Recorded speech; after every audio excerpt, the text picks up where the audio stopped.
Hi there, I'm Drew Badger, the world's #1 English fluency guide, and in this video, we're going to be talking about the hidden superpower that all fluent English speakers have. I've been excited about making this video for quite a while, but I've waited because it's a little bit more advanced. It is a challenging idea, but I will do my best to explain it and keep it very simple for you. I don't want to keep you in suspense, so I will tell you this superpower right now, and then we will explain what it means. So again, don't be nervous if you think maybe you don't quite understand it, because I will go into exactly what it is and how to develop it. So this superpower, and it's really a quite simple thing actually, is the ability to understand things by their meaning and to adapt your understanding of words as you learn more. Now, I know this is kind of a weird idea, and maybe I haven't even explained it very well. It's kind of a new thing that I'm trying to help people learn, but it's really very important. It's one of those things that native speakers don't even realize that they're doing, so it's quite difficult to teach, and I've never heard anyone teach it before.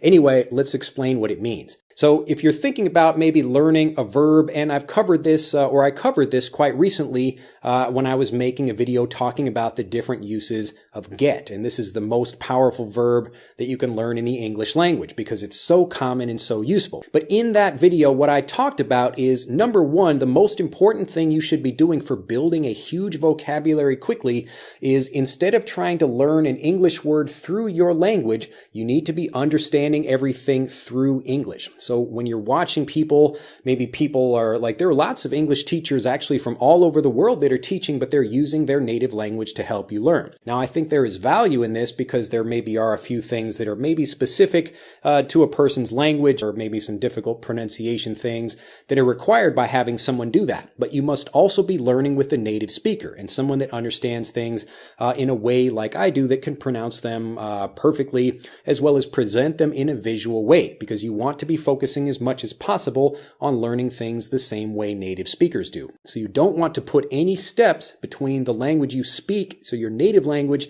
and the language you're trying to learn. You don't want to learn things and get explanations and definitions and do all these other things where you translate in order to understand something, because that's why you would translate when you speak. So if you have a problem with maybe translating in your head before you speak, so you're in a conversation, someone says something to you and you want to respond, but wait a minute, you have to think, okay, is this grammar rule? How do I translate this? And then you start speaking after that. So if you don't want to do that, if you have a problem with that, it's because you're learning things through your native language. So the most important thing you should be doing, really for anything, any aspect of developing fluency, whether it's vocabulary building or listening or pronunciation practice, you want to get that connection to the language directly. So this is just the foundation of this idea. But let's say I see somebody buying something and then I hear the word get. Okay, so now I've made an association in my mind, a connection between the word get and the situation of someone buying something. So I make that connection. Okay, to get means to buy something. But maybe like the next day I hear somebody else like they find something on the street and they pick it up, and maybe they'd like, oh, I got $20 off the street. And I say, wait a minute, like yesterday I heard get and it means to buy something, doesn't it? But wait a minute, I guess it also means something else. And this is the part where like your mind opens up a little bit more. And you've probably noticed this if you've learned anything like a word like get, like we covered in that video, and I gave you a whole bunch of different uses of that word. So again, do go back and watch that video, the most powerful verb in the English language, if you've not seen it already. But this idea of taking something and then expanding your understanding of it through the language itself. So you're not trying to get a whole bunch of translations of something. What you're doing is making a connection with the language. Okay, so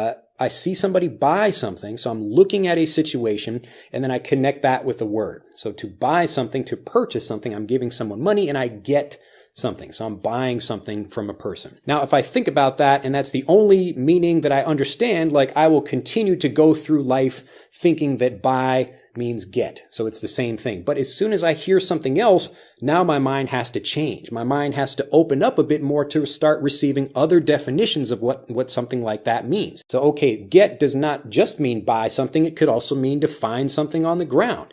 And then I start thinking, okay, if get means like buy something and find something, what else might that mean? Now, this is really important because this idea, this is the superpower that people have, that native speakers have, that people who speak fluently have. It's the ability to understand things in the native language by studying it directly. Again, you're focusing on the meaning of something, not translations. So if you can develop this superpower, then it's really going to help you build your confidence, because you'll be able to adapt to new language or new meanings of words when you hear them, and then it expands your meaning or your understanding of the meaning of that word. I hope you're understanding what I'm saying, because this is such an important idea. Do click that like button if you are understanding what I am saying right now, or if I need to go back and make a new version of this video to make it even easier. But really, it is a very advanced idea, and most people don't even realize they're doing it when they are doing it. So I'm trying to make it very clear here so you understand that. There's more than one meaning typically for a word, and then as you learn that, you expand your understanding of that idea or that word. To really push this deep into your brain, let's look at the word take. Now, in the same way, let's say I'm a young child and I see my father maybe take a piece of bread off of the table, and he says, I'm taking a piece of bread. So I say, oh, okay, like take, I get it. Like I understand what he's saying, to remove something from one thing and put it in something else. But maybe I go to school later that day and my friends are talking about taking a test. I say, wait a minute, like I thought take just meant physically moving something from one place to another. I don't understand quite how that works. All of these will have larger meanings, and then kind of under that umbrella, so I call this an umbrella, where we have kind of smaller, more specific examples of something. So under the umbrella of get, you have maybe to buy something or to receive something, but really you're transferring something, you're taking possession of that thing. Finally, we'll look at the verb to say something, to say. Like I'm sitting down and my parents are talking, I'm like a couple of years old, and my dad says, oh, like my mom said, how are you today? So my mom said, how are you today? So I think, okay, say means to have words coming out of your mouth. So that's my understanding of that word. But maybe I hear later my dad and I are looking at a picture book, and there's a picture of a cow, and he says, oh, the cow says moo. The cow says moo. So I'm thinking, wait a minute, like a cow isn't actually speaking. Like a cow doesn't have words that it's maybe trying to communicate. Well, maybe it does. I mean, we don't really understand it. But in that case, like, okay, my understanding of say is not just words, but it's expanded to having like some kind of sound coming out of like a mouth or something like that. So I'm expanding my understanding, and this is how I develop the superpower of doing this. So when I'm working with Aria, my daughter, when I'm trying to explain things to her, I have to make it very clear what I'm talking about, so I can help her understand her or expand her understanding of particular things. Because you can notice, like if you're maybe specifically you're doing something, or if I'm teaching a class, I will look at students, and if I say something, I can tell if they understood it or if they didn't. And usually it's because they haven't expanded their understanding of something. So the more you can develop this ability to expand your understanding of phrases or verbs or vocabulary in general, the faster it will be that you get fluent, because the more it will lead you to want to think like, what else could I use this for? Or what other meanings, like especially the literal versus figurative meanings of something. And so I cover a lot about this in our visual guide to phrasal verbs, the difference between a physical thing and a literal, or I guess a figurative thing. So one example I give in that program is to go under. Now, to go under, if you think about physically moving under something else, this is a literal understanding of the phrasal verb to go under.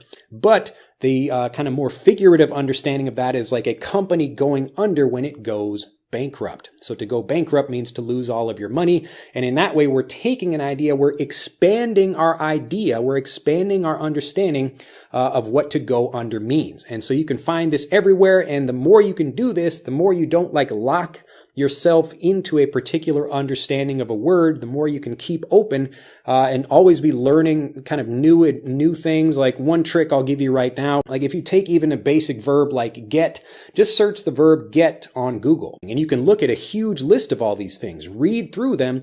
You'll see like, 5, 10 different meanings of the word get, but they all have an umbrella. And if you find that umbrella, then that's what's going to give you a great understanding. So again, that's exactly what I do in the most powerful a verb in the English language video. That's a few videos before that one, so do go back and watch that video after you've seen this one. Even if you have seen that video already, you will look at it in a new way if you go back and watch it now. Anyway, I don't want to give you too much information, but this superpower, this is such an important thing, and hopefully I have explained it quite well. If I have, do click that like button, and then again, go out and try to do a little bit of research on your own. Just pick a verb like take or grow or give or anything, just a simple verb for an example, and notice all the different meanings that you might not have heard before. But again, if you can do this, you will expand your understanding and become more fluent and more native-like, really. Anyway, it's a great superpower that anyone can develop, and you can start doing that right now. If you have enjoyed this video, do click that like button, become a subscriber to the YouTube channel, and if you have problems, you want to be able to think more like a native speaker, this idea of understanding how to expand your way of thinking, how to expand your understanding of vocabulary is one of the habits of a fluent English speaker. And if you want to develop all of these, you can click on our button right here in this video or on the link in the description below this video to take our free English fluency quiz.